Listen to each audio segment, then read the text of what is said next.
Hope everyone's doing good out there. Just wanted to very briefly explain the gear effect relative to the centre of gravity of the club and the effect that has on wedge shots and the lower flight, or how to get a lower flight, and the effect on spin and friction as well. So what we're really saying here on this club, I've just made a mark on the club face here to represent the centre of gravity of the club.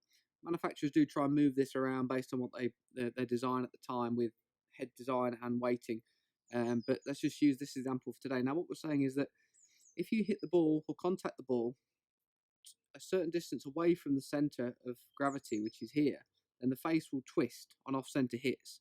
This is what we call the gear effect, and it can cause the ball to curve and react slightly differently.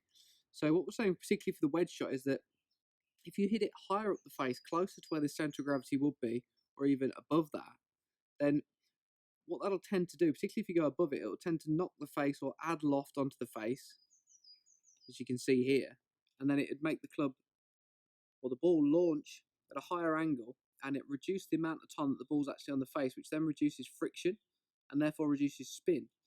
So what we're saying for the lower spinning shot, actually we want to try and strike the ball almost just underneath the centre of gravity here. Obviously not so low that we catch the ball what we call thin, or kind of half ball, so that'll go along the ground. So we're trying to catch the ball fairly low on the face, but not too low. And when this happens, as I'm kind of tapping this against the face here without too much pressure on the shaft, you can see that the face would twist downwards. So what happens is it hits the bottom, the face actually de-lofts. Because it's hit off centre, it forces the face to effectively de-loft onto the ball in this fashion, which would give us a lower launch, a lower dynamic loft, which is basically the loft as the ball leaves the face. So this would be static loft, hits, de-lofts, and that's your dynamic loft. So it makes the ball launch lower, and with the face actually effectively coming onto the ball like this, it keeps the ball on the face for longer, slightly longer period of time, which gives it more time to create friction or roll up the face, and therefore the friction gives it more spin. And the other piece that we mentioned in the article is that as we hit off centre or lower, the club actually gets forced in a downward direction this way, as well as a de-lofted direction, which then can increase the angle of attack.